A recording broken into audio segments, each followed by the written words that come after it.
Yeah, I'm supposed to be filming another Kooky Kalamazoo segment, but I think I might reschedule it. Why? Because I'm beat. I haven't had a decent night's sleep since I moved into that new home. And every morning I wake up and every book I own is symmetrically stacked on the floor. And my cat and dog are snuggling together. I know it sounds crazy, but sometimes I think my house might be haunted. Yeah, for something like that, who are you gonna call? All right, well, I'm gonna try and film this thing. I'll talk to you later, okay? Yep, bye. Oh, hey, where did these stairs go?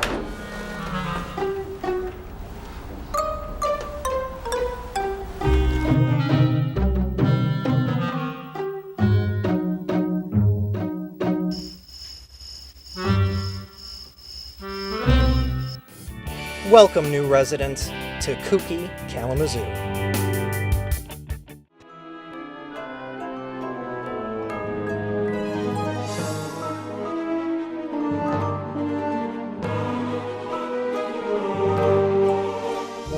I'm here at the First Congregational United Church of Christ, located at 345 West Michigan Avenue in Kalamazoo, Michigan.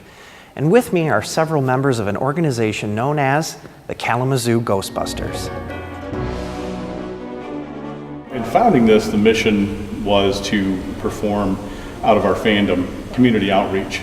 And what that could entail is many different avenues of community outreach. Number one being children's fundraising, visiting the children in the hospitals, being part of the West Michigan Burn Camp, and many others. That would include cancer, MS, anything that would affect children and adults alike.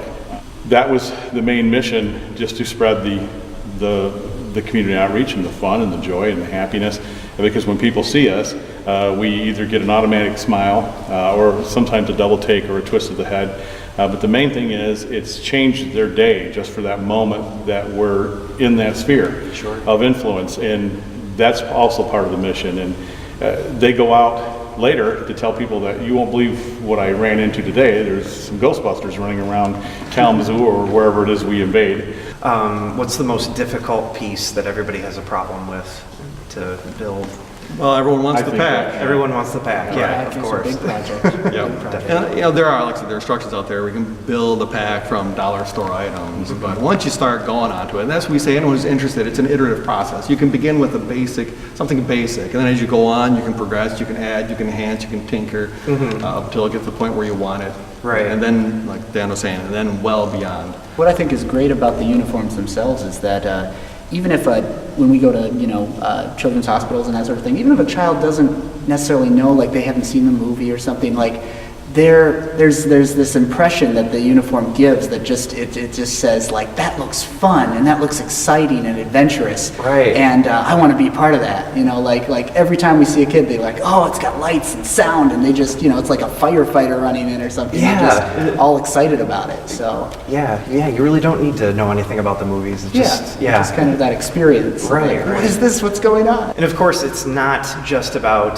the proton packs and the uniforms. I understand that several members of the Kalamazoo Ghostbusters also have some pretty sweet rides. Both Dan and I have decided that we wanted to, take it to the next level and say, like, I really want, because at least for me, one of the biggest aspects in the Ghostbusters movies was seeing this cool, awesome, station wagon. It's a hearse, but like just zipping around town with its lights and sirens and everything. Yeah. And I was like, I want that. And obviously, 59 Cadillac are a little rare and hard to come by these days. Yeah, not great in the winter. So, not the best. And it's kind of, it's over 70 years old now, I think. But so I was like, well, I want a modern interpretation of that then. So I went out and found a car that I felt would represent that kind of style well. And I got myself a Chevy HHR and outfitted it with really cool decals from the movies and even the toys, because it was another aspect I wanted to put in there. Yeah, and wasn't the cartoon the biggest influence? Yeah, the real Ghostbusters cartoon actually. Some of the little silly things like "I break for ghosts" on the back and stuff. Just to add that fun appeal, because that's what it's about. It's about people seeing that and just there's like I said, slight confusion and then just happiness. That's great. Right. You put a lot of love and time into your vehicle I bought the vehicle from this man right here. He saved my biscuits. We needed a vehicle, and I got it at a great price, and it came with a name. And his children had named the car, because it was totally red, Lightning.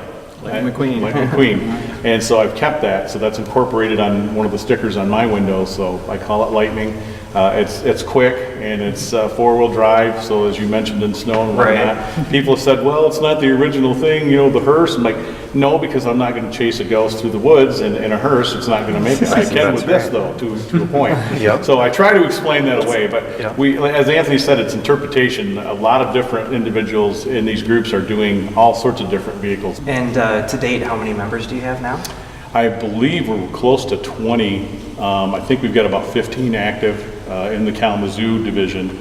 Because in the process, we ended up starting a coalition, which is the Great Lakes Ghostbuster Coalition, which I'm part founder, along with a gentleman out of Detroit, Eric Lindau.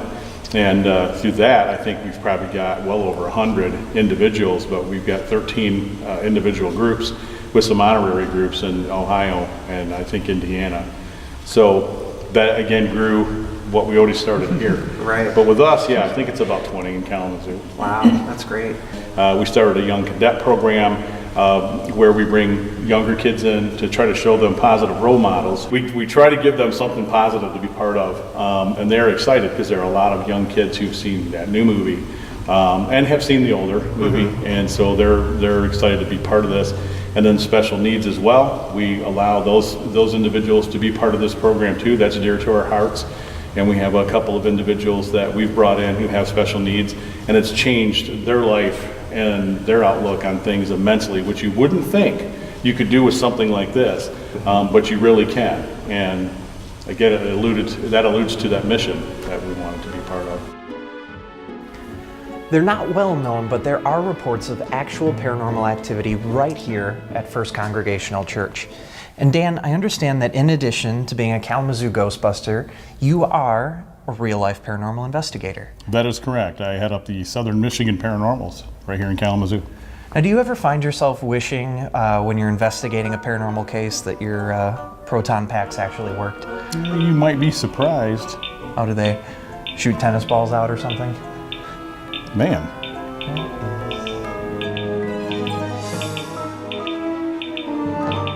I'm getting a .12 on this thing.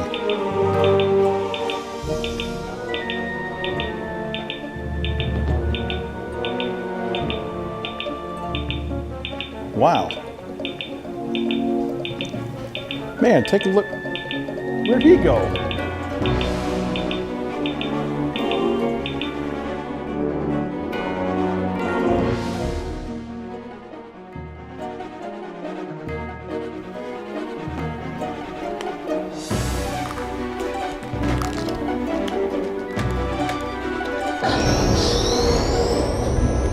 All right, guys, I need one high and tight to the left.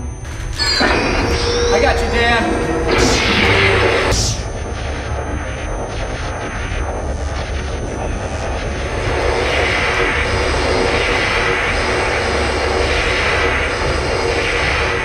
Here comes the trap.